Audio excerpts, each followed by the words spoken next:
Hello and welcome back to Comics Over Time. This season, which we're calling Murdock and Marvel, a history of Marvel Comics starring Daredevil, we're breaking down the year in the comic book industry in two parts. In part one, we'll look at the state of the comic book industry as a whole, as well as what things were going on in society that may have impacted the comic book industry during that year. We'll talk big picture about what's going on at DC and independent comics, then we'll shift our focus to Marvel. We'll look at who is creating comics, what new characters or storylines were introduced, and which comics debuted or ended. In part 2, we'll dive deep into Marvel's longest-running characters, Matt Murdock. We'll look at what the year had in store for the Man Without Fear, key things that happened, and who joined or left his world before spotlighting one key issue or story. From there, we'll wrap up the year's discussion with a takeaway before moving on to another year and a whole new discussion. We're excited to have you join us on a trip through comic book history. We are back with another new year. It is 2020, and I have a feeling this is going to be a very weird conversation. My name is Dwayne, and with me, as always, my good buddy Dan. Dan, how's it going? It is going well, other than the fact that you forced me to sit back and relive 2020 again, which is something I'm not really, might be too soon for that, I'm afraid. So. I'm glad I sort of just focused on the comics as opposed to actually thinking about like some of the news and adaptations and stuff that you normally talk about, because this seems like this year is going to be a nightmare trying to figure out what came out. If it came out in 2020, it was probably supposed to come out in 2020, but did it actually come out in 2020? That's absolutely a problem. Yep. Yeah, this has been, I'm sure you all remember, gentle listeners, so there we go. But yeah, so in case you don't remember it though, 2020 pretty much sucked for all of us. Comics did escape a little bit of that vortex of COVID-13 and its associated disruptions and dangers and stuff though. Because, you said COVID-13. Oh, did I? Yes. Hold on. All right, folks. So in case you don't remember back that far, 2020 pretty much sucked for all of us. Comics did not exactly escape completely that vortex of badness that was COVID-19 with all its associated disruptions and dangers.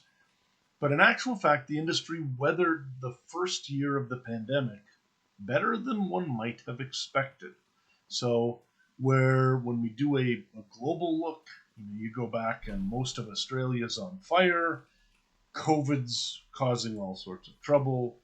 We've got, RGB dying and BLM riots and activism going and Trump's response to that not exactly being friendly. And then, of course, you get a global pandemic thrown in with the whole thing as well. It was basically a year when just the world was on fire. But in the world of comics, when everybody stays home and can't go to the movies and can't go out to eat, they have lots of money to buy more comic books. The silver linings, as it were, for the comic book industry. Silver linings indeed. So that's what we're going to concentrate on. All right. Why don't we jump in and let's talk about the year in comics. The year in comics. All right, Dan. So it seems like on its face that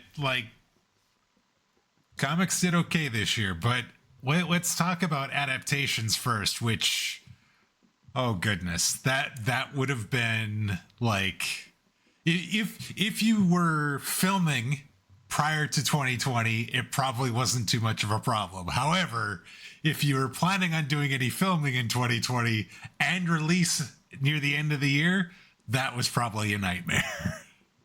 And really, basically, theaters shut down as early as, April, May. Yeah. And so it actually was an awful year for movies all around. Nothing got made. Nothing got into theaters. And I think it's interesting because when I first started looking at these, I'm like, yeah, this was that year when I was looking at a lot of the names of things where I'm like, this could have been a fantastic year for comic book adaptations showing that they're not just about the superheroes, right? Sure. We had adaptations from all sorts of different companies, all sorts of different genres, Unfortunately, it turns out most of them actually sucked. So Oh, no. here's what happened. We had Valiant come out with a Bloodshot adaptation. Bloodshot's one of the Valiant books from back in the day. Vin Diesel starring in it. It's got some real firepower for stars and everything else. Evidently, was a terrible movie. Um, the best thing some people did say about it is, it's kind of a Vin Diesel action movie. If you just want Sure. to go and do that, Yeah. it'll be fine. I But I've seen some Fast and Furious movies. I think I know what you're talking about. But as far as actually making any money between the pandemic and the fact that it didn't get great word of mouth and everything, it made basically nothing. We had an adaptation of The Empty Man that came out from Boom that some people now say it's gaining kind of a cult status, but at the time it came out, it got terrible reviews. We had Extraction from Oni, which stars actually Chris Hemsworth and was produced and written by the Russo brothers. So I've it's seen the same that. folks who did Endgame. That one did well enough to get a sequel, which is kind of our baseline of it's good. Yeah. Jiu-Jitsu came out. I was just going to say that actually was better than I thought it was going to be. It was one of those we're around at Christmas time with family and we needed something to watch, so we watched Extraction, and it turned out to be entertainment for 2 hours. Basically, it was on Netflix, and I have not watched the sequel, but but the first one was pretty solid. There you go. Excellent. That's gonna put it well near the top of the movies released this year. Okay. Probably. We had Jiu-Jitsu, which came out. Acme Rocket Fuel was the original publisher of the adapted work. Stars Nick Cage. Came out with a $25 million budget and had made $100,000 in its release. Oh, that's no good. Not 25M, 100K. So that's not good. Obviously, partly this is because of theaters closing and everything else, but also it was just panned as a terrible movie. Last Days of American Crime came out from. It's an adaptation off of Radical Comics. The original book itself by Remander was a very dark take on America and on a lot of social stuff. And the movie has a lot of police violence and stuff that, with what was going on with the George Floyd stuff and everything else, just did not work at all in 2020. Yeah. Basically, it came out and people are like, not only is it kind of bad, but it's in really poor taste for the moment.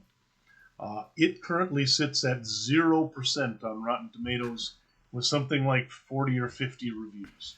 Oof. So don't go looking for that one, probably. Yeah. Image had one movie, The Old Guard, starring Charlize Theron, that came out. I actually like this one. Again, it got another sequel. This was released, I believe, directly to Netflix. It might have had a theatrical release as well, but I think it was one that ended up getting sent direct to Netflix. That was actually pretty decent. And then we had 3 movies that actually arrived in theaters and one that would have. So from DC, Birds of Prey came out, which was, of course, the one that stars Harley Quinn and then a couple of the birds and the like. Did okay, although it was a little bit panned by a number of folks. This was one that also ended up getting into the whole gender politics thing and some of that. But I would say it was a good but not great adaptation. I enjoyed Birds of Prey. Wonder Woman 1984 had the bad luck of not really having anybody give it a break, because you had men who, again, were angry that there was a woman staring in the movie, and you had a lot of female activists who were angry about the scene where sort of Steve Trevor essentially steals the body of some random guy, and then Wonder Woman has sex with him. And they're like, that's just basically stealing somebody's body and using it, and it's icky. And so that came into some, and of course it's from, it's the old Freaky Friday body swap trope is kind of what Patty Jenkins tried to say. But in actual fact, it's another of those things that just doesn't maybe work as well in the modern world as it would have 20 years ago. And then we had New Mutants, a movie I had looked forward to for a long time. I love New Mutants. Came out from Sony in the X-Men verse. The New Mutants are sort of like the younger team to the X-Men. And it had a really good cast.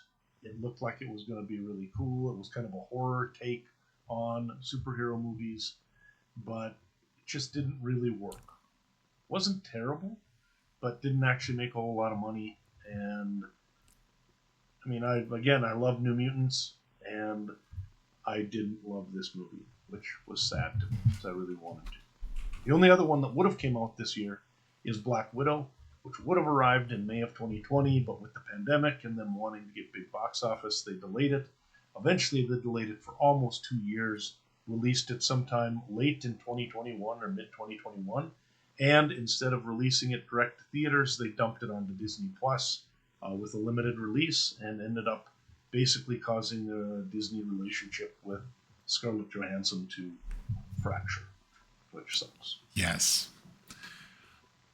I haven't seen most of these. I also saw Wonder Woman 1984. I was really looking forward to the sequel, and I was excited to see Pedro Pascal in the movie.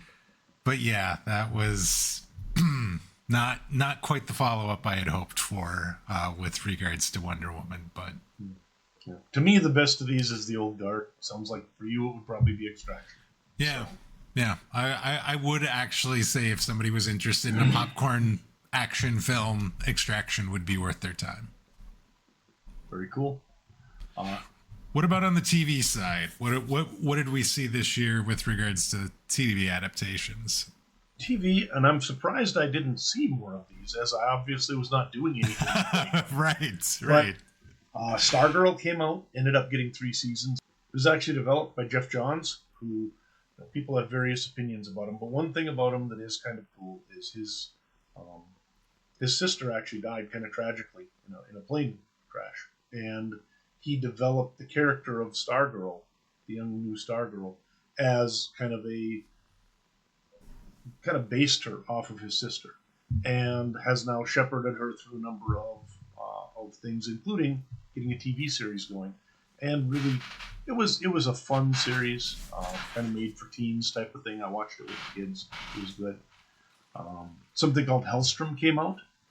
I'd never heard of this. I don't even know what it is. I mean, it's the Marvel one based off like Son of Satan and some of the Marvel more supernatural demon side stuff. But it only lasted for 10 episodes. We had a Katie Keene spin-off of the Archieverse that came out and lasted 1 season. October Faction was a comic spin-off that came one season. Lock and Key actually lasted a little while. That's the one based on Joe Hill's comics. I've seen that on Netflix. That was actually pretty solid as well. I don't actually think I finished it. I think I saw like into season 3, but I don't think I finished season 3. Yeah, but those have been, both the comics and the show seem to be pretty well received. And then there was a Walking Dead spin-off, The Walking Dead World Beyond, which went for 2 seasons that started this year as well. So, okay, that's a decent amount, more than I guess I would have thought, given the circumstance. Let's switch over and let's talk about comics themselves. So, with people being home and potentially buying comics, were comic sales up then this year? Absolutely. 1.28 billion, up 6%, the highest recorded comic sales ever. Nice. Obviously, Very nice. There would have been, maybe more comics sold in 1940 or 45 or whatever, but they were sold for a dime. So obviously, it takes a lot more to get to 1.28 billion when you're selling at that price. Book Channel was the main reason for this. It surged to 645 million, or about 1.5 times what the direct market sold, and about half of all total sales. Comics themselves actually went down to 285 million. They had a substantial, like 12% or something like that, decline.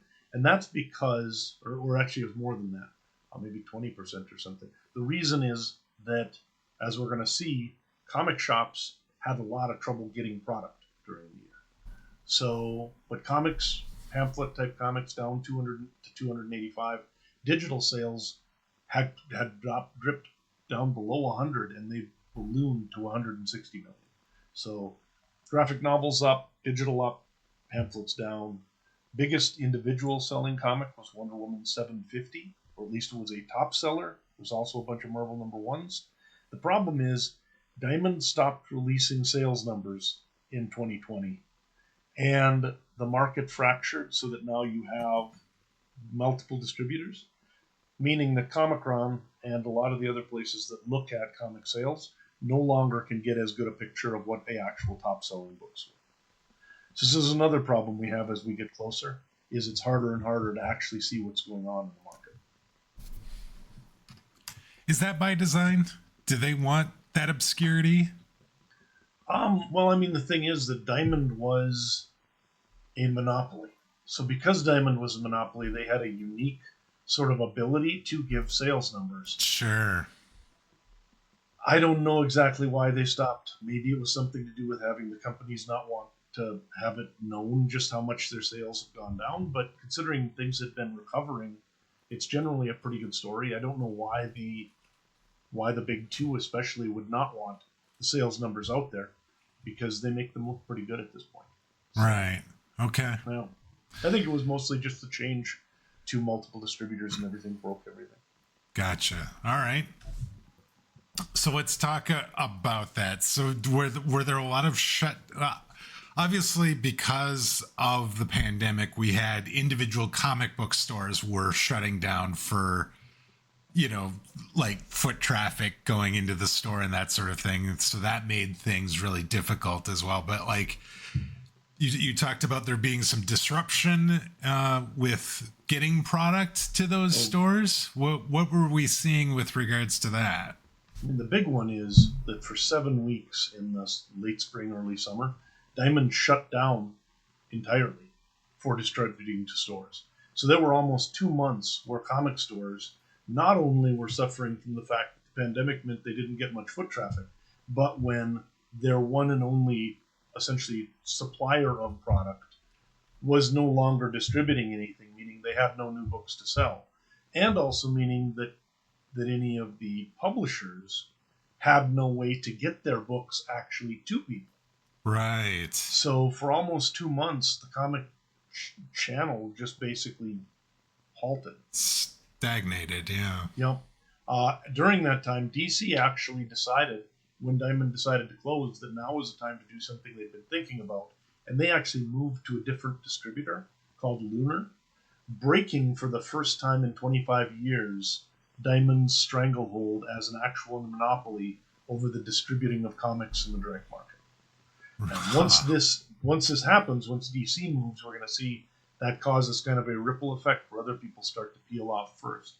But it was DC that decided to do this first. They also downsized their operations, unfortunately, significantly, because they'd recently had a merger in their corporate hierarchy. AT&T and Time Warner merged, and as part of that took on massive debt. Something I read said that they took on the combined companies took on a debt greater than the sum cover price of all comic books ever printed in history up to that point. Right? Oh, jeez. Wow. So, this is not DC Comics is not a big part of this deal, essentially, right? Right. Comic books are a tiny little part of this whole thing. But they got hit by it, and they had a bunch of layoffs because of it. Partly because of DC downsizing, partly because of 7 weeks of no comics, partly because of just general disruptions and problems. The actual number of new comics released in 2020 is down over 30% from the number released in 2019. And the sales of new comics, is down 20% from 2019, which means if you want to look half glass full, they actually did increase sales on the product that they could get. Right. It's just that they, when almost a third of your total incoming sellable product doesn't arrive the next year, you're going to have a tough time selling as much as you did the previous year. Yeah. So let's talk about some of those comics that you wanted to call out as being, the featured comics that you want to talk about for 2020 then?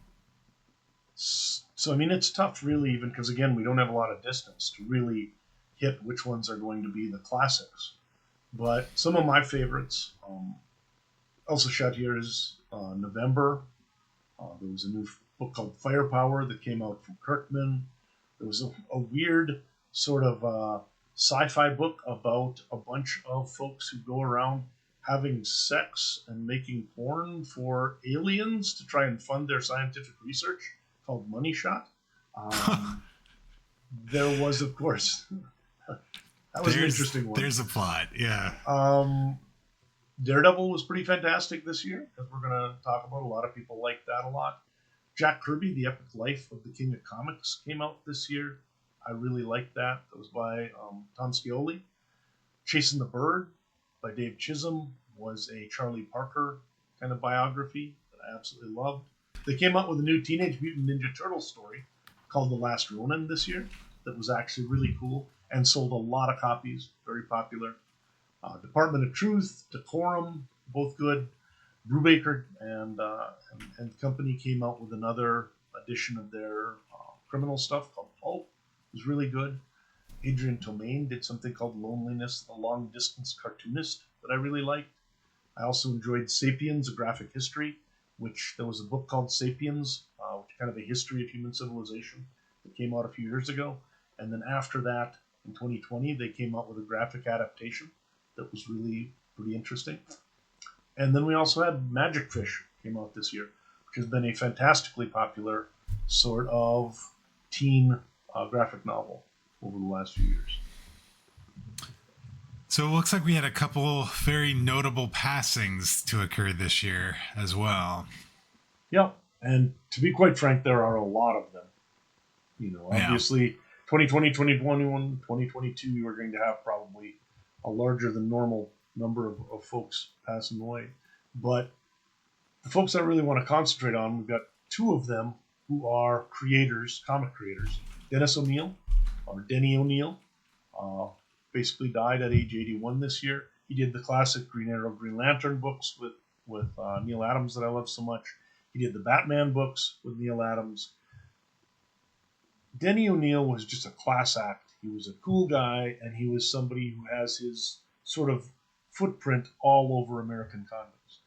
In terms of our podcast, probably the most important thing is he was one of the editors who first sort of shepherded Frank Miller along in his Daredevil stuff.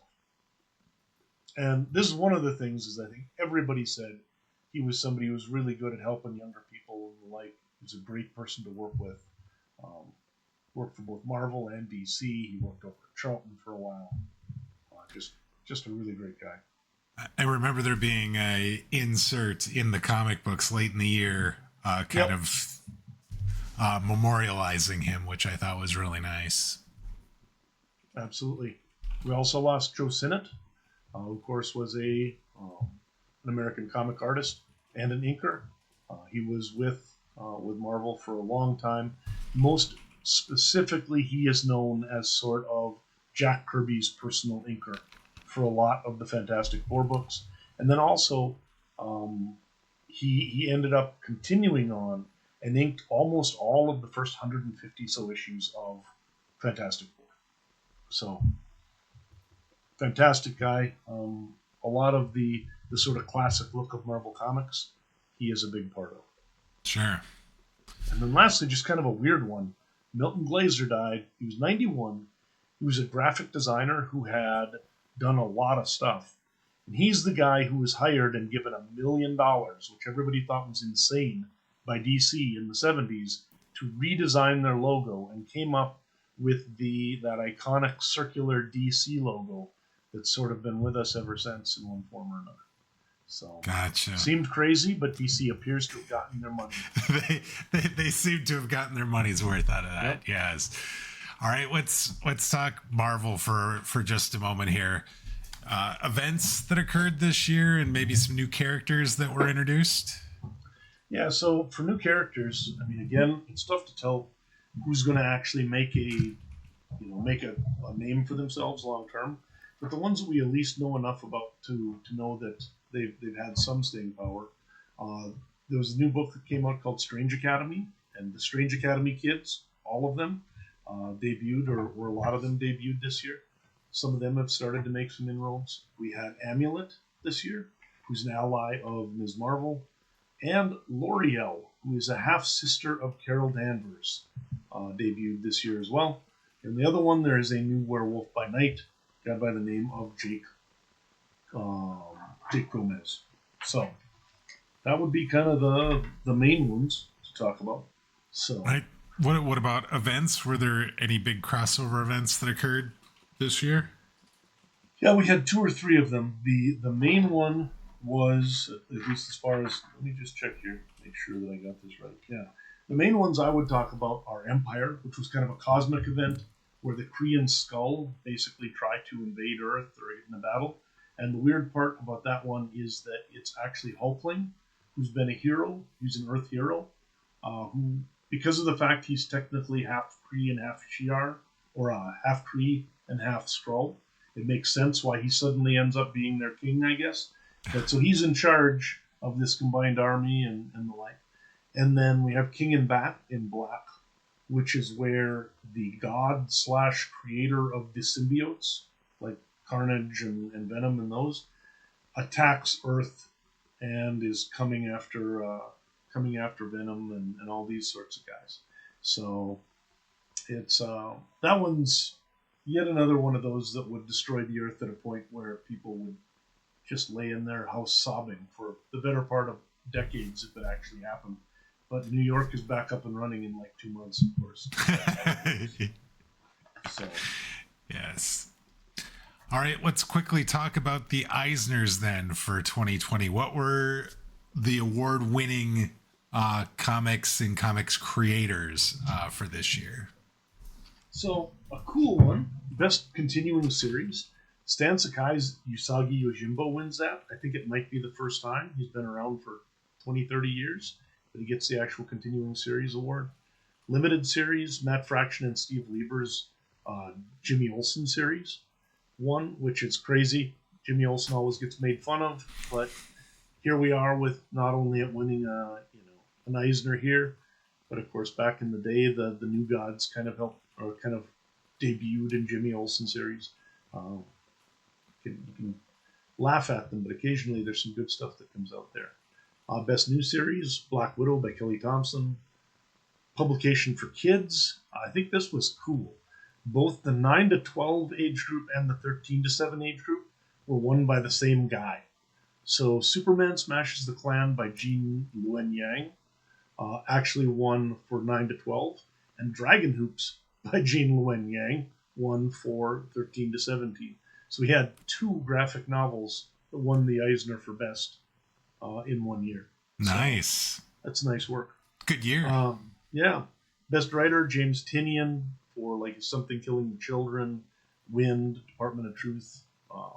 Is also doing some good work on Batman this year. Best penciler or penciler inker team, that was Mike Allred, who got it for Bowie Stardust and a number of other things. Another one of these paired type things.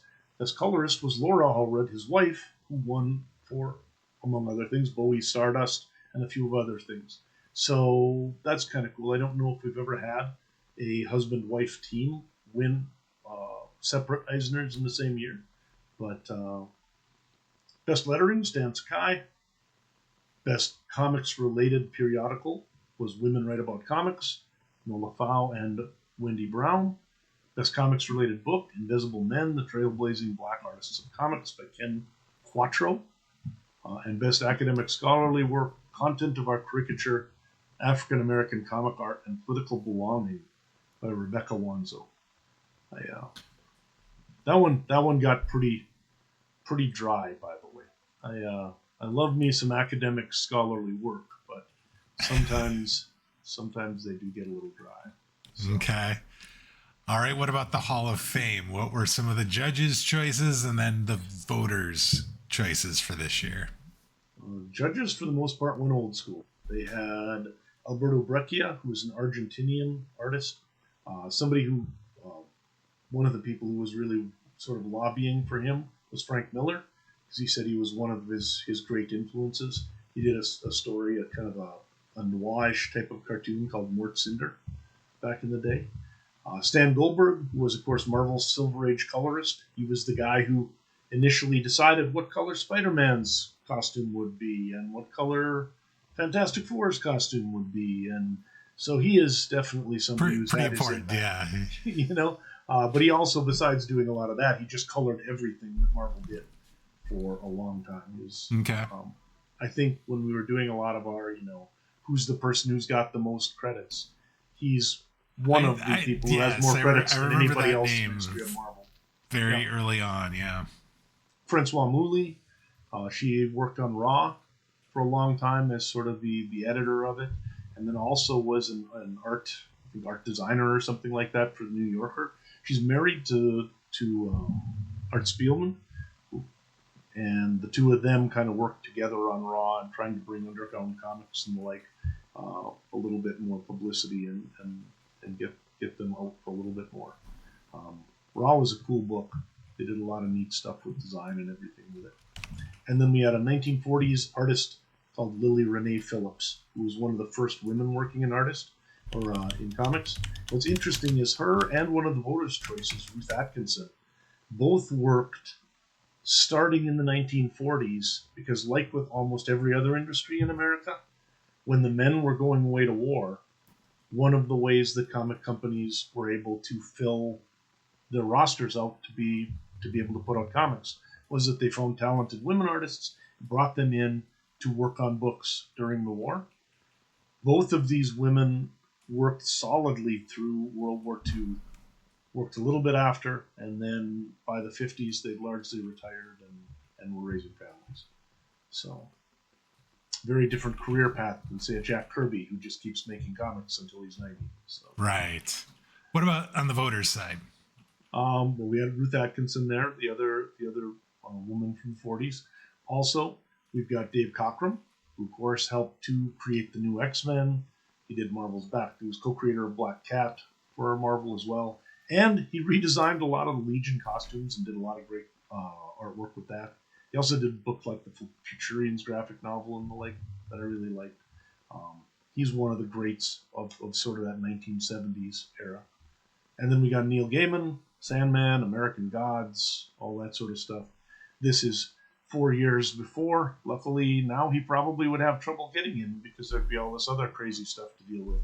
Right. But, that's why you never elect anyone to the Hall of Fame until they're old enough that all their sexual misadventures have come to light. You don't have to deal with them later on.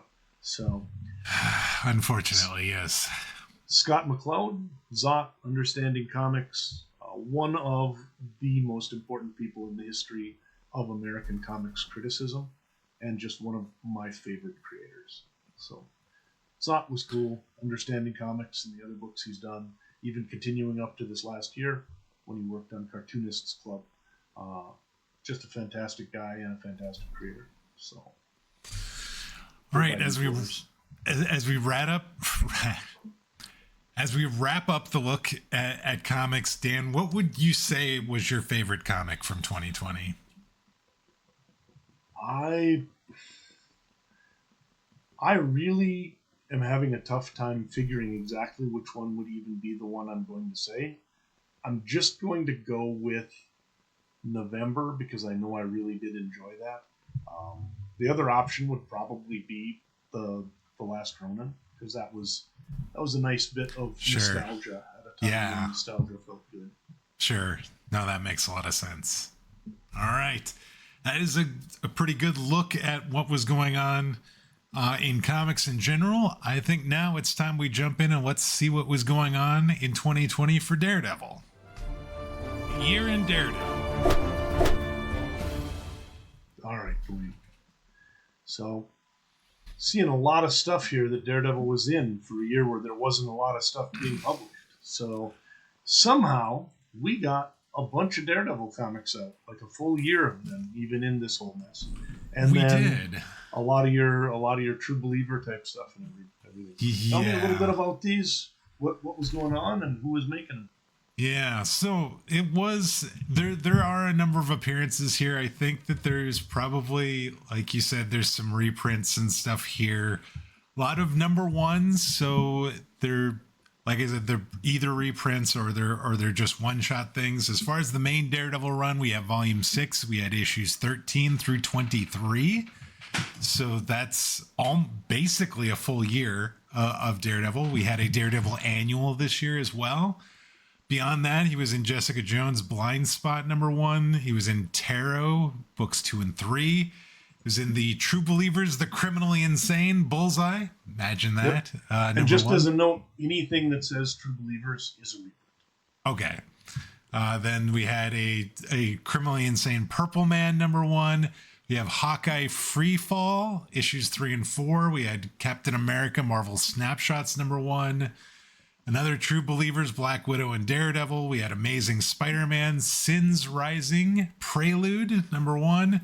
A Spider-Man Marvel Snapshot #1. Another True Believers, Black Widow, Yelena Belova #1. And then another True Believers, Black Widow and the Avengers #1. As far as the creators on the main Daredevil run this year, this is Chip Zdarsky again, writing all these books that we saw this year. Marco Cicchetto does a lot of the pencils and inks for these books. He is joined in several of the books by an Italian artist, Francesco Mubili. And we also had a Jorge Fornes do 3 books right in the middle of the year as well. So it was actually a very small creative team that ended up working on the main Daredevil run this year. As far as what happened, there was really 3 stories this year, and which is interesting because we had 11 books and it was not evenly distributed. There was a big 8-part story to begin the year. There was a very, very quick 2-book story arc in the middle of the year, and then there was a 4-book story arc to finish the year. So really interesting, I think, how this year ended up getting split out. As far as what happened, well, let's talk about this. So the year begins with this massive 8-part story titled Through Hell that appears to be doing just that for Matt Murdock. We pick up the year with Matt trying not to be Daredevil, and he's basically failing at it. Elektra tells him he's gone soft. Mindy, remember that woman that is married into a criminal organization in New York that he's been sort of seeing on the sly? She is spiraling after that sniper attack that occurred last year, and Matt's stuck between a messy romance and an even messier morality. Meanwhile, Detective Cole North, who was the new detective brought in that was trying to hunt down Daredevil because of the guy that he killed in the very first issue of Volume 6, he gets a new partner and a new perspective when Spider-Man actually drags him out of a vigilante sting operation that they've set up and gives him the whole law versus justice pep talk that he desperately needed. And in the background, Wilson Fisk is trying to put the Owl in his place, but the Owl refuses. He ends up killing some of Fisk's men and openly challenges the Kingpin's throne. So, yeah, there is a lot set up just in these first couple books of the year. Yeah.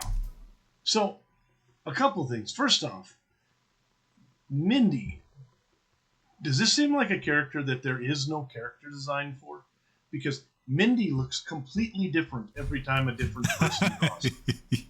I do not recognize this character most of the time until someone says, "Oh, says Mindy." their name, yeah. Oh, okay, yeah. hold on. That's this person. I find that a little weird. It's also strange just in that there are so many. I think it's that Cicchetto just needs some help. Like he draws a few issues, needs a backup issue, or whatever. But I don't actually like the switch between the 2 artists. You know. Okay. Did you notice much in terms of it being choppy that way, or no? I think there was a little bit of it, definitely. I'm a little further away from those books now than I mean, I read them a little while ago, and so I'm trying to remember what that looked like. But I do recall there definitely with Mindy being a bit of an issue where she just does. Like, I remember like early on when we were doing Moon Knight, where I was like, I hate this because like every time it seems like there's a character on this in a panel, they look different, and so that made me feel a little bit of that. I would agree. Yep, that is kind of what I've been looking at as well, and it's strange. Foggy looks a lot different sometimes as well. The whole thing's been just kind of interesting that way, but nonetheless. I think the really interesting thing about these first couple issues is this whole Fisk versus Owl situation, because the Owl keeps doing things. You know, he tries to kill Izzy Libris with the sniper attack and all this sort of thing. And Kingpin tries to put the Owl back in his place, and the Owl just basically blows him off. I remember Fisk is telling him, you know, normally I would just kill you. If you're doing things like this, I would just kill you. But, you know, right now I can't really do that. So I'm going to put you on a plane, send you off. You can think about the bad things that you've done. I will take over your situation here, get it, you know, the way I want it to be. And then you can come back and you can take things over and things will be fine. And the Owl basically just tells him to F off. And he kills some of his men and just openly defies him. And I'm just like, oh my God, I couldn't even imagine, like, years ago, at various times when we've seen the Kingpin, I could never expect somebody like the Owl to be like that to Wilson Fisk. Yep. They're all just kind of out of control. It seems like since he's gone off to be mayor, they all think that, you know, like Hammerhead's doing weird, crazy stuff, and everybody, as you go through this whole thing, it's all a mess. The whole thing is a mess. Yes. As you're in the early part of it, by the way, the cover of issue number 13 is one of my favorite Daredevil covers, I think, ever. Because it is a picture of the Kingpin with blood all over him, kind of looking to the side like he's a little boy that's just eating cookies that he's not supposed to. He's got chocolate all over his hands, right? But this is coming out of the fact that he just kind of accidentally got angry and killed one of the world's richest people in a bathroom. We're going to talk about that now just right now, actually, because that is my next bullet. So, as we continue, Matt keeps trying to help people without putting the horns back on, but New York just doesn't seem to want to let him stay retired. He checks in on Tom, who is the brother of the man Matt Murdock as Daredevil accidentally killed at the beginning of this volume, and then stumbles into a fake Daredevil getting pummeled. Matt and Foggy try to save the imposter without throwing punches, which ends up lasting about 30 seconds. When it all goes sideways, Elektra swoops in and makes her train or die pitch a second time, which is interesting because originally when she tells him he's soft, she's like, but I can help you fix that. Like, come train with me, work with me, get more centered, more focused, get better at doing the vigilante thing. And he says no. He flat out refuses. This time, after needing her help in order to, you know, de-escalate this situation with this fake Daredevil, he actually says yes. And meanwhile, we have what you're talking about. Wilson Fisk is meeting with some ultra rich people that are wanting to influence New York City, called the Stromwinds, and he goes to this dinner party. He thinks this is going to be the start of, you know, him really kind of putting himself into the forefront with regards to being, you know, this proper businessman and mayor and really becoming one of the elite of New York City. And he's being talked down to constantly by this loudmouth, and it ends up triggering this, actually him like murdering the guy in the bathroom. Yes, he is just, he shows that fury, that rage, that anger that we see from him from time to time, and he kills this guy. He triggers a follow-up, but it also then sort of kind of puts him in the crosshairs of these Stromwinds, who there definitely seems to be something up with them, and we will see what that is here a little bit later on in the year. But they end up being really important to the year. But to give you an idea of the kind of people they were not angry so much that he killed the guy. They were angry that he killed the guy in their house, thus bringing the police over.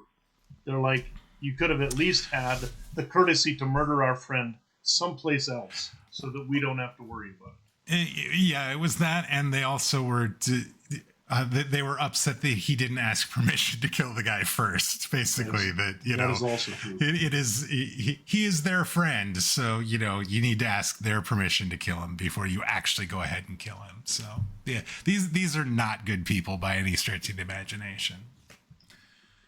Now, then we see Matt and Elektra training. Everything is going well. He seems to be actually sort of kind of improving with regards to being able to focus and do some of the things that I think he was doing before that maybe he got out of the habit of doing over the years. Meanwhile, Hell's Kitchen is spiraling into a full-scale mob war. The Owl is challenging Izzy Libris openly, killing her men, declaring himself to be the new kingpin. Izzy responds by forging an alliance with Hammerhead. Before the whole thing goes south, Cole North ends up getting beaten down by being beaten down by the cops and politics, is still trying to be this good cop in the rotten system. And Daredevil actually sees him stand up for a homeless man on the street and then asks the detective for coffee.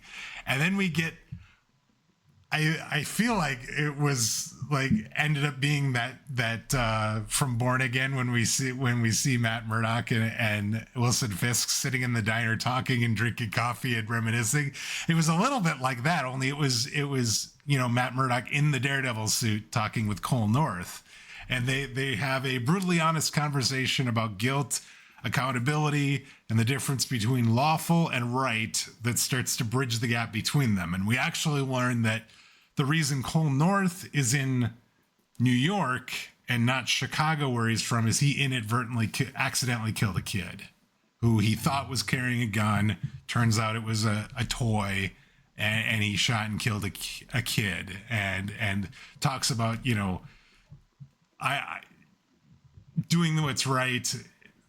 It's still there's still laws, and there's a reason there's laws and that sort of thing. So I really actually think that conversation was some of the best character development we had throughout this entire year. And as a note, the kid didn't kill the kid. They did say he lived, so he still got the guilt though, just because he could have killed him. Right? Yes. So I think I guess he that's shot kind of the kid, good, yeah. actually. Yeah. But he shot him. The other weird thing is that when you say he's there in the Daredevil uniform, the Daredevil uniform at this point is a tracksuit with like a weird little Moon Knight. Yeah. So he is not actually in the costume. Yeah, no, he's not. Yes, he North knows he's talking to Daredevil, but again, he's not trying to be Daredevil. He's just doing Daredevil things, but not in an actual Daredevil costume, though he is in a, costume of sorts. Mm-hmm. So, yes. Exactly.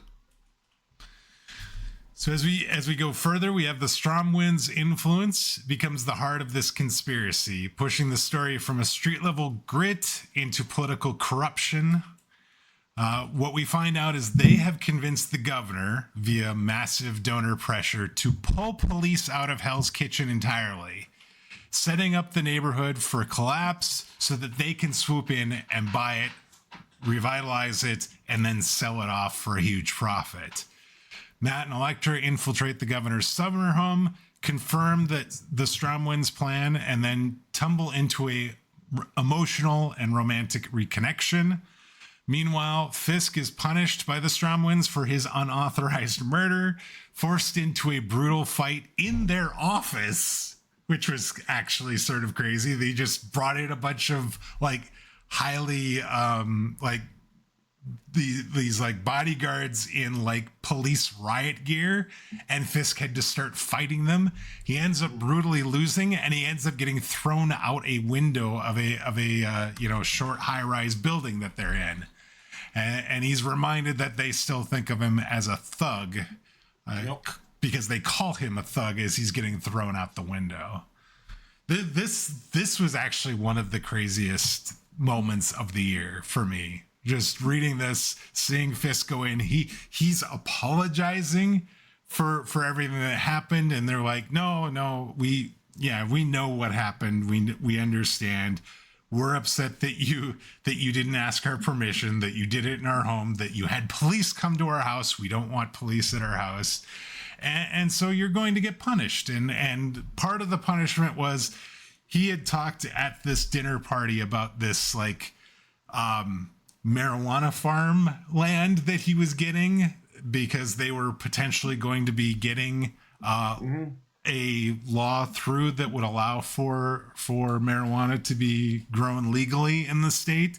And so he was all set up ready to go for when that happened. And then the Stromwinds, after the murder in their home, sent protesters out there, kind of nixed the whole bill that was going to go through the governor's office to make sure that, he couldn't make that money that he had talked about making. And then they just were like, okay, in addition to that, now you have to fight these like these bodyguards in riot gear. And he actually does a pretty admirable job for a little bit, and then they just kind of overwhelm him. They call him a thug and throw him out the window. And it is just, it is absolutely crazy. Yep. And that, it really kind of almost gets to where the Daredevil TV show did this a bit too. That there's that idea that one of the things Fisk so desperately wants is that respect. And it's a thing that he demands, from all of his lackeys and everything. But there are people who, because of the way he got where he's been, will just never respect him. And it drives him completely nuts. And these are going to be some of those people. And that he just, as far as he has gone, even becoming mayor and whatever, that there's just another layer of power in the city and in the world that he can't even comprehend. And definitely cannot take out or play at that table, no matter how much he thinks he might be ready to. Yeah. So, yeah. So as we continue, Daredevil and Elektra strike back, Robin Hood style, as that mob war continues to escalate. They break actually into the Stromwinds server farm. They steal millions of dollars and funnel that cash back into Hell's Kitchen, into small businesses and basically the residents there. Though Elektra takes a cut of her own for quote unquote something big. We don't actually know what that is just yet. Izzy Libris, who has the bookstore there, she actually got some of that money and uses her share to flip Hammerhead's crew against him, and then puts it, actually shoots him as she's taking over his crew. But the Owl retaliates by kidnapping Belle Libris, that is Mindy's daughter. Daredevil then teams up with Cole North to save her and diffuses a hostage situation in the process without any bloodshed. And the Owl, who is enraged at the loss of the small girl, ends up murdering the girl's father, Tom Libris, pushing the crime's families to the absolute brink. And that was, Tom is Izzy's son. He is upset that his daughter got kidnapped. They know who it is. The Owl keeps trying to do things to get at their family. So he goes and confronts him, and basically the Owl treats him even worse than he did Wilson Fisk, and then puts a bullet or two into him in the process. So, goodness. Yeah, the Owl, it's interesting because he was such a joke back in the day, with the, kidnapping Daredevil and taking him to be tried in front of his judge with the big owl machine or whatever. He's not a joke anymore. He's not. You know, no. I love the way Chichetto draws him too, because he draws him like the slimiest little dude. He's got the hair is just stringy, and his eyes look like he's half like completely either drunk or stoned or whatever. But he's crazy, and yet he also looks sly. He's got a look unlike he's ever had before. But I think it's almost a definitive owl design for me at this point. It looks like the guy who would be sort of like, a crazy, teched up Joe Pesci from Goodfellas sort of thing. Yes. Yes. He like that look actually does like really aid that intimidation, like really does kind of match what he's doing in these comics. Like you would not think the guy that looked like a joke would act like this. So he looks the part of the like crazed, like psycho crime lord, I'm going to take everything guy that he's acting like in these books. Yep. Yeah, it's crazy.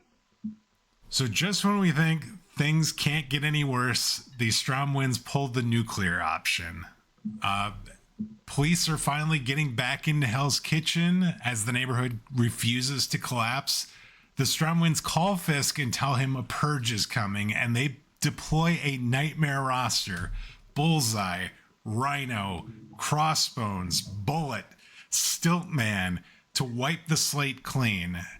Daredevil, newly trained, morally sharpened, and more determined than ever, now faces a city where the mob, the government, the cops, and the Ultra Witch all have a vested interest in how Hell's Kitchen is going to go up in flames. And that leads us into a 2-book story arc called Inferno that is basically Hell's Kitchen as a war zone. It is actually just nightmarishly crazy.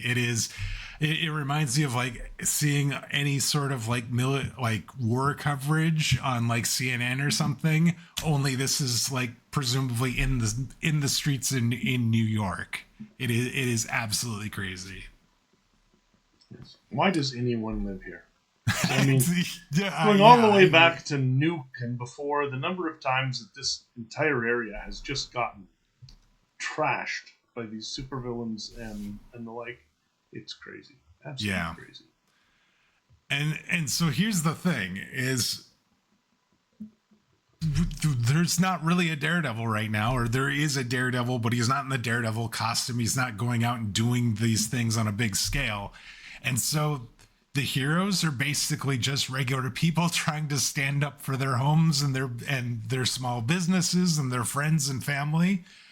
You've got all of these villains that are tearing the neighborhood apart. The cops are now scared to really do anything because they're not equipped to handle the likes of these super villains. But you have people, regular citizens, pouring into the streets, many of them wearing makeshift Daredevil masks, and they're starting to try and fight for their homes. Cole North ends up joining him, and Matt ends up meeting one of these fake Daredevils and confronts him as he basically passes away after taking some damage from one of these villains. He takes the mask and then steps into the fire himself. When Bullseye mocks him as just another imitator, Matt corrects him, saying, "Not a fake, just Daredevil."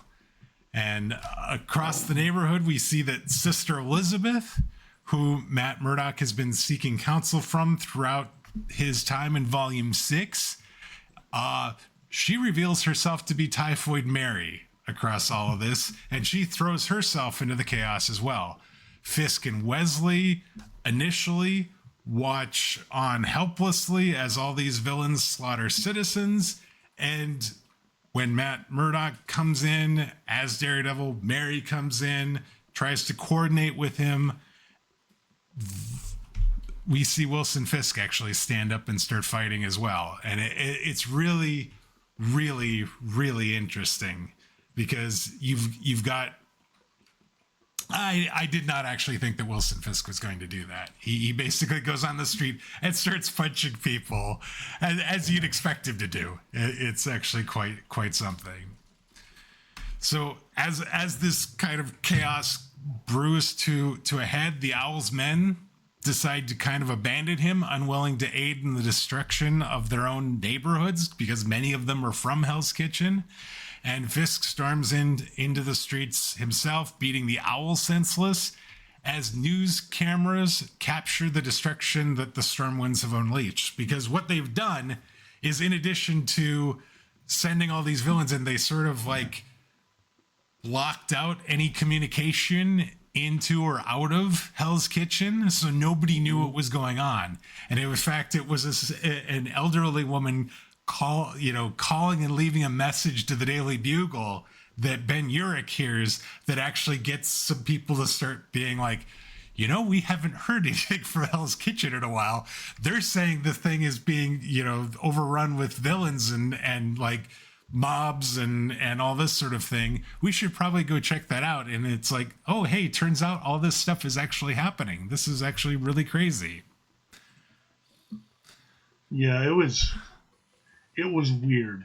There's no question. But I do think that it's interesting to see how fighting somebody who has that kind of resources, and the weird thing is that all during this and like Daredevil's going out there, Stiltman suddenly becomes actually dangerous, because these guys have all just been sent on bombing missions and the like. Yeah. So it's all of these guys that they've used to face. But I do also like the idea of like the people of the town standing up for themselves, that sort of stuff. And Fisk, the reason why, and I loathe Wilson Fisk, and I give him no credit. Sure. But I think that in terms of understanding the character, he is the hero of his own story. Yeah. And much like some of those other people, when it comes down to it, he's a kid of Hell's Kitchen himself, and he doesn't want to see it completely destroyed. He wants to rule it. Right. And so it makes sense that at that point he gets into the fight and wants to prevent this. Plus, obviously, if whatever the Stormwinds want, he's not particularly on board with it anyway. No, obviously not. Yeah. So when the smoke clears from all this, Fisk orders Cold North to arrest Daredevil for murder. North refuses, so Matt, battered, masked, fully reclaimed the mantle of Daredevil, does one thing. He turns himself in. And the final story arc that we get this year is called Truth Dare, which appears to be that reckoning for the death that Daredevil caused way back in issue 1 of volume 6. And this 4-part story arc is actually going to be our spotlight story for this week, because it is, I think, really, really something. I'm really, as good as the books leading up to this were, Truth Dare to me was the story of this year. Yeah, this one was good, but I mean, there's also a lot of frustrating in the things again that Daredevil's up to. The whole thing going on with Mindy, and then the whole thing going on with Elektra, because they have a little bit of a thing again, obviously, in the middle of this. So yes, he's cheating on the woman that's cheating on her husband with him. So yes, it's just down the rabbit hole. But it's a mess. It's all a mess. So why don't we jump in and let's talk about the spotlight for this week. This week's spotlight story. All right, Dwayne. This week's spotlight is going to be on Daredevil Volume 6, issues 21 to 24. 4-book spotlight starting in September, called Truth or Dare, Truth/Dare. What's your reasoning behind this? What are we going to be listening to? What are we going to be thinking about? To me, this is kind of the story that we've been expecting since book 1, and that accidental death that Daredevil killing the man when he whether it was accident. Well, it's definitely an accident, but like the guy he accidentally kills at the beginning of this volume. And there's sort of been this reckoning that was going to happen at some point, and we're finally to that, or it looks like we're finally to that. And so this, to me, I feel like, because it's been sort of the underlying story for this entire volume, that it needed to be the spotlight for this week. So Truth Dare storyline opens with Daredevil doing what few heroes ever do, asking to be arrested. He because Cole North won't arrest him at Wilson Fisk's request, he turns himself in. And on the way to the station, Foggy Nelson intervenes, and the pair come up with a wild legal theory. If superheroes can testify without revealing their identities, why can't they be charged without revealing them too? D.A. Hochberg reluctantly agrees until Matt privately unmasks, and seeing that he's been maneuvered into prosecuting one of New York's most prominent lawyers, as well as a former prosecutor, he erupts in anger. As you can imagine, he's been put in an absolute no-win situation. Yeah, he was not very happy. Yeah. Meanwhile, the Owl believes he's dodged consequences for kidnapping Belle Libris until Izzy drops evidence straight from her murdered son's tape recorder, proving the Owl pulled the trigger. Matt returns home to retrieve his full Daredevil suit so that when he gets, booked and everything, that he's in the Daredevil costume. Spider-Man shows up to make good on his earlier threat that if Daredevil ever put the horns back on, that Spidey would shut him down. Instead, Matt tells him he's already turned himself in and actually calls out Spider-Man for abandoning Hell's Kitchen during the Inferno. Shamed, Peter backs off. Daredevil's arraigned and granted bail, only to immediately skip out on working with Foggy on his defense to break up an arms pickup, where Tony Stark swoops in and the two begin to talk. Matt asks Stark for the unthinkable: buy all of Hell's Kitchen before the Stromwinds can. Then sell it back to the people of Hell's Kitchen for pennies on the dollar. Now, Tony doesn't say yes, but he doesn't say no yet either. He's like, I'll think about it. This is not a good financial decision. No. But he doesn't turn him down like immediately, which I think probably is good for Daredevil, because that is sort of the what one would expect when you ask a businessman to do that sort of thing. But I really liked the fact that we had the payoff of Spider-Man coming back and confronting him when he finally did put the mask back on. And I absolutely loved the fact that Daredevil stuck it back in his face, that he's like, Hell's Kitchen was on fire. Where were you? And Spider-Man didn't really have an answer for him. Probably out in space or something like this. Yeah. Probably. That is the case. Yeah. It is interesting how Spider-Man now has been showing up more and more often. First off, kind of almost as a buddy cop kind of thing, and then as an antagonist once he no longer knows Matt's identity.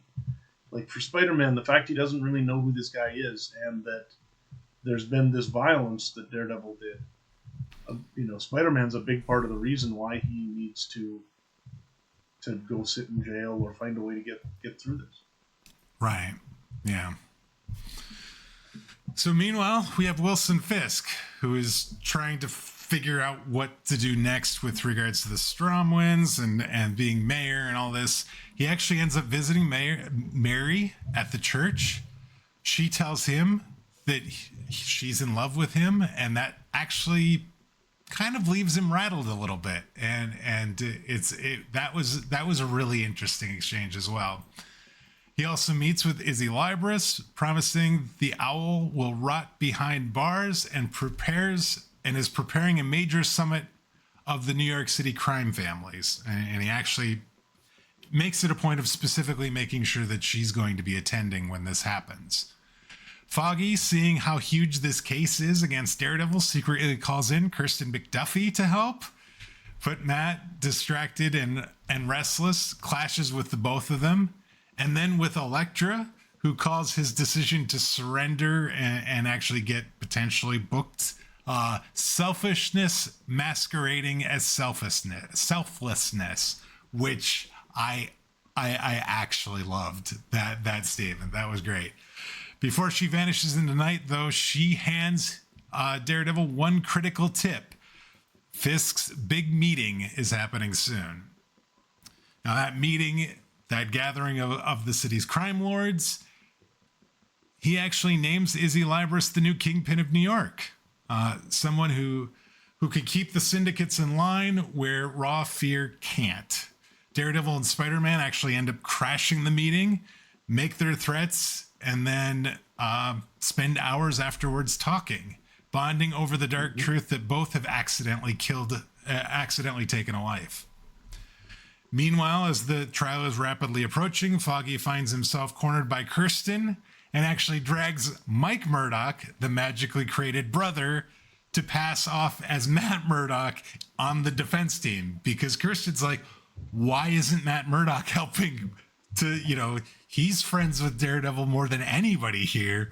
Where is he? So Foggy's like, Mike, I got a job for you, and actually makes him part of the team.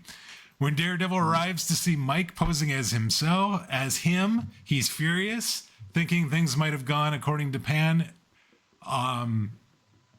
Matt secretly negotiates a plea deal with the prosecutor behind everyone's back. He thinks that now he's going to get that everything is going to end up working out, that Tony Stark's going to do the thing that he wants, that everything's going to sort of work out the way Matt had envisioned. And he's like, I'll go to prison for a little bit and I'll show that, superheroes can be accountable and everything. So he actually goes behind their back, creates a pre-deal with the prosecutor, doesn't tell his defense team, doesn't tell Foggy, doesn't tell Kirsten, doesn't tell Mike as Matt, and just has this in his back pocket, and we're just waiting to see what happens.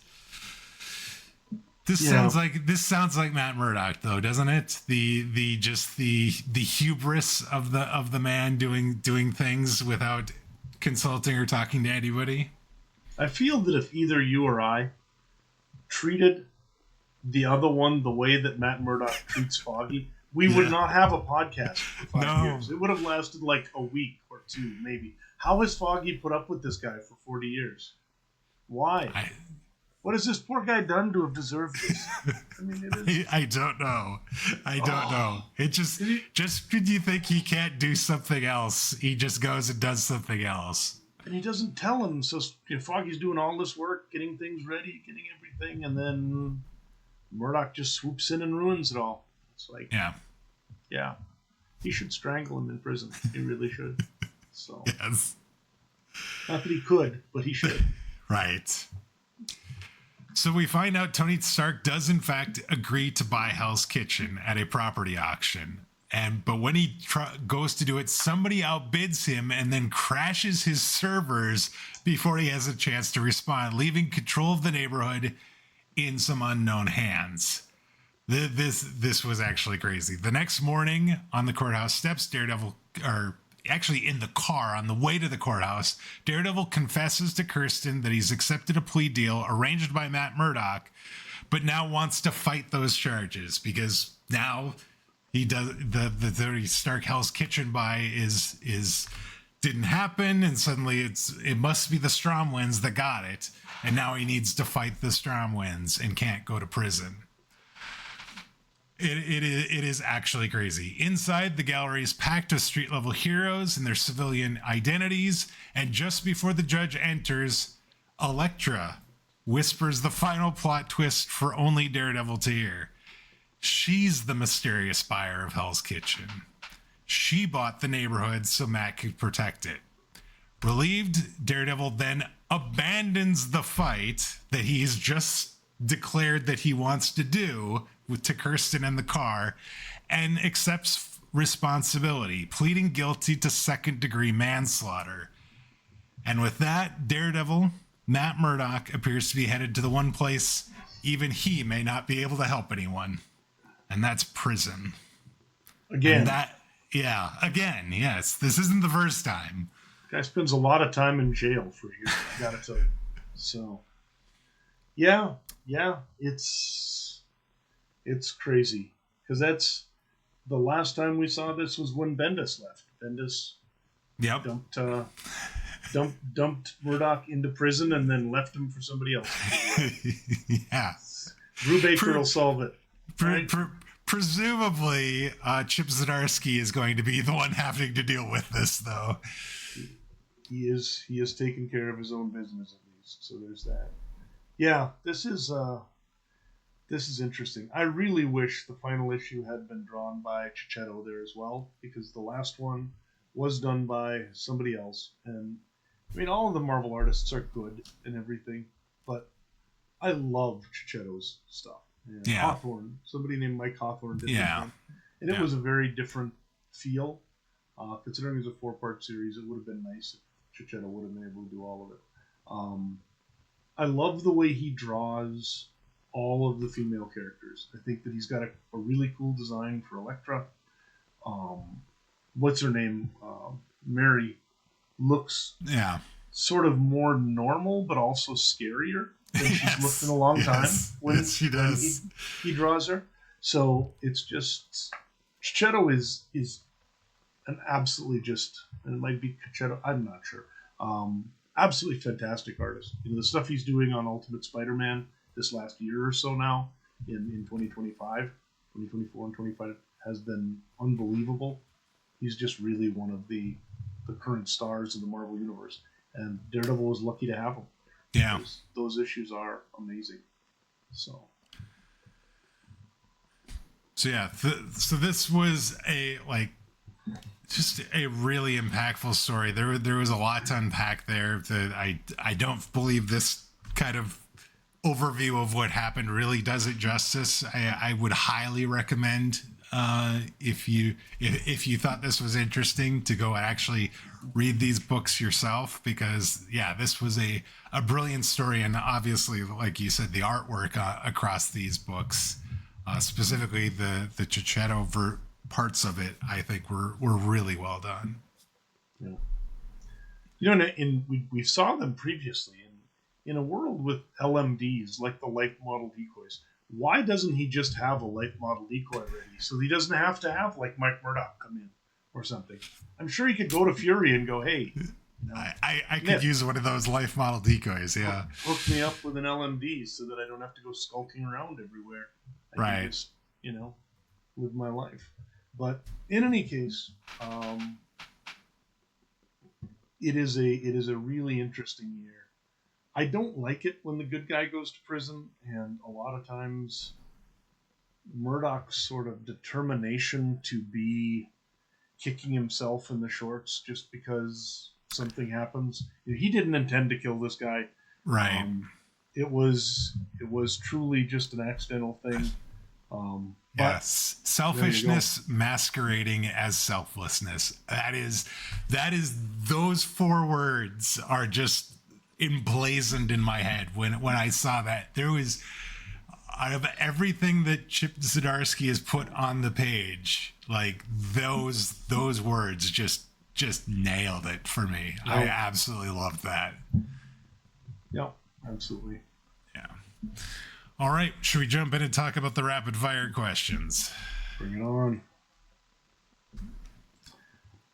All right, Dwayne. So, who is Matt Murdock in love with this year? So it's interesting. You need a multiple choice on this one? Yeah. He says he's in love with Kirsten. And part of the reason he didn't want Kirsten a part of the team was because he was in love with her. And he specifically says that to Foggy. But he also had an intimate encounter with Elektra during the Through Hell storyline. And he's having an affair with a married woman. So I don't know who he's actually in love with this year. Yeah, that when he said he's in love with Kirsten, I just shook my head. I'm like, oh, Matt, come on, man. Come on. Yeah. But biggest villain of the year? The Strom wins. These Ultra Lich. Oh man. Yeah, it's a brother and sister that are these two that he keeps meeting with. And they've got real pretentious names. I don't. Una is her name. I don't remember what his name is, but it's equally pretentious. It just screams ultra rich. And then they're doing, the vilest thing possible of, using their money to get governors to take police out so that they can, collapse the price of property in New York so that they can buy it up and revitalize it and sell it for a huge profit. That is king villainy if I've ever seen it. If the Koch brothers were a brother-sister team instead, they would be the strong ones. Probably. There you go, yeah. So, did we see Matt practicing law this year? So not really. Matt's in court, but he's there as Daredevil during that whole Truth Dare story arc. Yep. And does anyone know Matt's identity? So, yes, there definitely was. Elektra seems to know that Matt Murdock and Daredevil are one and the same. And the brother, Tom Carrero, of the guy that got killed. Brother of the guy who got killed, yeah. Yeah. He actually tells Matt Murdock tells him that at one point that's the case. And then that guy's mom as well, the mother of the guy who got killed, who forgives him and the like. Daredevil's still a good guy this year? So I said, nah. Affair with a married woman, obviously. Putting Foggy and D.A. Hochberg in an absolute impossible situation, I think is definitely not something a good guy does. I said the only real redeeming thing he did this year was rescue Belle Libris. The saving Mindy's daughter is like the only good thing he did. Oh. But he thinks he's being very selfless. Oh, so, yeah. There you go. Yeah. That must count for something. Sure. Did the Daredevil outfit or equipment change at all? Well, to your point, he doesn't actually wear the Daredevil suit this year. He's in like just basically all black suit with a hood thing covering up most of his face, and It's just after the big war, once all the other people have been wearing the mask, that he goes back and puts on the costume. It's probably 2/3, 3/4 of the season he's just running around in a jumpsuit. Right. Anything new about Matt's past? I could not recall anything new this year. No. And biggest moment of the year? So I have two of them. One, obviously, Fisk killing the man at the Stromwind party seemed really, really huge. And then Matt pleading guilty to second-degree manslaughter at the end of the year. Yep, I think that sort of growing fury of Fisk as he's sitting at the table being just picked on like he's a small child by these rich people. And then when that guy comes and basically is like, hey, are you done with the bathroom yet? That guy that's a criminal. Yeah. He's like, hey, am I going to be able to deal with it going in there after you? That sort of thing. And it's just like, you just don't care how rich you are. You do not do that with to Fisk with nobody around. But it was brutal. But nonetheless, very memorable. The panels that you saw, the blood and stuff, it was rough. It was crazy. And then that cover of the next issue was fantastic. So, yep. Yeah. Well, there we go. Well done. All right. I think that does wrap for Daredevil this year. It was a pretty good year this year. And like I said, I definitely recommend that last story if you want and can get a chance to read those books. Before we wrap up the episode, though, we've got one more piece of business. Let's talk about the takeaway. This week's takeaway. All right, Dan, for 2020, I feel like this is sort of a no-brainer if we're talking about what's the takeaway for this year. But tell us, what is the takeaway for this year? I mean, no matter what your industry is, it's all about the pandemic this year.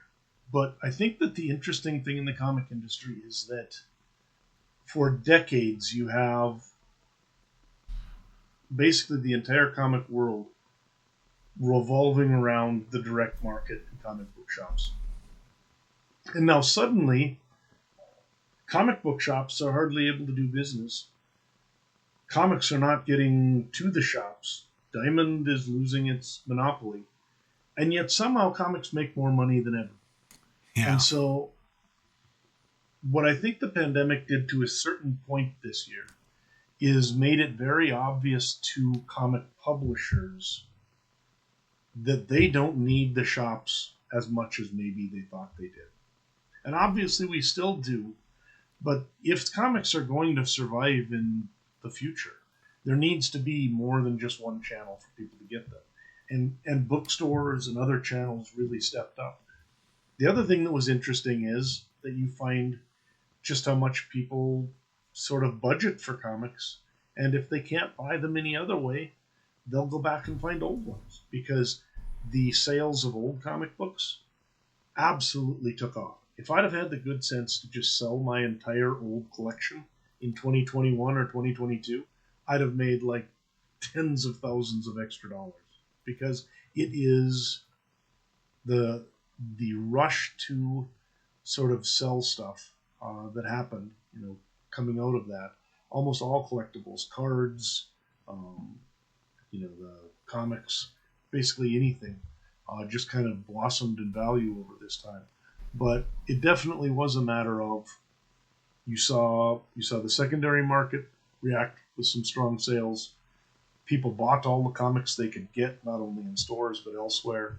And I think what you really see is that it's a very, very strong indicator that comics are in a good place in the mid 21st century. Manga sold fantastically well during the pandemic and after. They've taken big steps up. A lot of sort of graphic novel type things, original graphic novels have stepped up, and comics continue to do well in the regular channel. And now they're experimenting with new things. So some of the stuff I've seen in the last couple of years, with like some of the DC pocket edition type stuff and the like, and that's being sent by others.